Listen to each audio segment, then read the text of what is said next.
Assalamualaikum dan salam sejahtera saya ucapkan kepada semua. Terima kasih kepada juri yang arif lagi bijaksana. Nu'aini Safia nama diberi, SK juara sekolah kini. Mari saudara juga saudari mendengar bicara buku-buku ini. Saya pelajar dari SK juara. Kod sekolah saya ialah PBA 0006. Bukan gadis biasa, sebuah novel hasil tulisan Sharina Elisa yang diterbitkan oleh Open Bright Publication, cetakan pada tahun 2023, mempunyai 152 halaman bercetak dan harga bagi senaskah buku ini ialah RM12. Buku ini tergolong dalam buku fiksyen yang mengandungi 10 bab. Cerita di dalam novel ini sangat sesuai untuk para remaja kerana kisah-kisah yang terdapat di dalam buku ini dapat dijadikan iktibar dan pengajaran dalam kehidupan seharian kita. Jadi, apa tunggu lagi? Mari kita selami cerita dan kisah-kisah yang terdapat di dalam buku ini bersama-sama.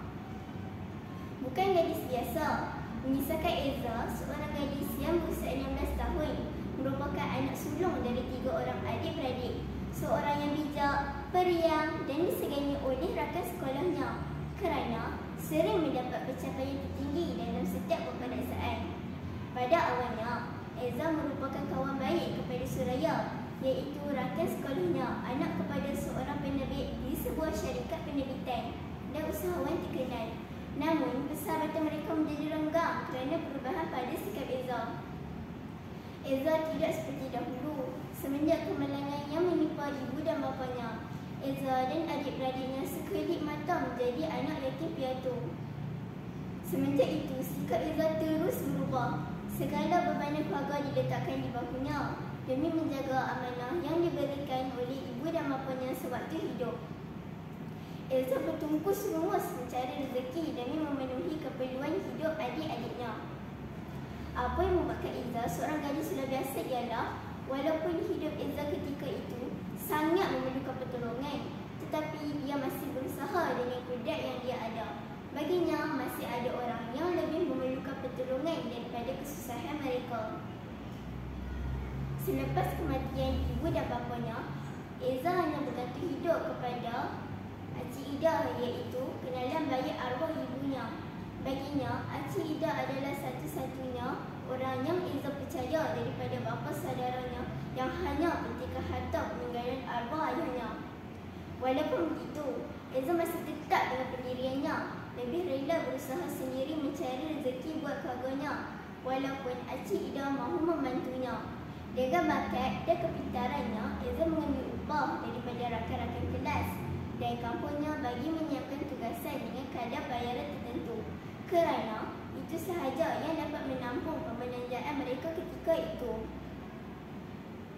Sikap Eza yang pandai menyimpan kesusahan yang membuatkan Suraya menjadi tanda tanya mengapakah Eza menjauhkan diri darinya. Setelah menyiasat, Suraya mendapat maklumat daripada Fahmi, iaitu anak kepada Acik Ida, tentang kesusahan yang dialami oleh rakannya itu. Suraya cuba sedaya upaya untuk membantu Eza secara senyap kerana dia tahu sekiranya Eza tahu dia tidak mungkin akan menerima pertolongan itu. Kebijaksanaan Eza pada mata pelajaran sejarah membuatkan Suraya merancang untuk mengeluarkan sebuah buku hasil nukilan Eza dengan bantuan syarikat penerbitan ibunya, Hajar Katina.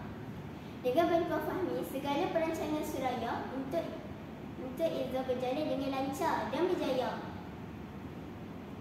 Pada masa yang sama juga, Suraya menghidapkan tahap 4 tanpa pengetahuan Eza. Baginya, sisa-sisa hidupnya ingin melihat kawannya itu berjaya serta dapat meringankan kesusahan kawannya itu. Malam tidak berbau. Itulah ungkapan untuk gadis luar biasa Eza.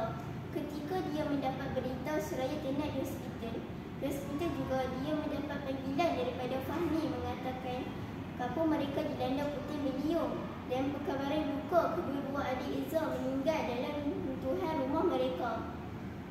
Eza kebingungan. Pada masa yang sama juga, Suraya, kawan karibnya, menghembuskan nafas terakhir. Akhir sekali, pengajaran yang dapat kita ambil dari novel ini ialah nilai kasih sayang keluarga, rajin berusaha, kegigihan dan ketabahan seorang insan yang bernama Eza dalam menjalani kehidupannya. Saya mensyorkan buku ini buat tetapi rakan-rakan semua kerana segala kebaikan yang terdapat di dalam novel ini dapat dijadikan pedoman dan teladan dalam kehidupan seharian kita. Sekian, terima kasih.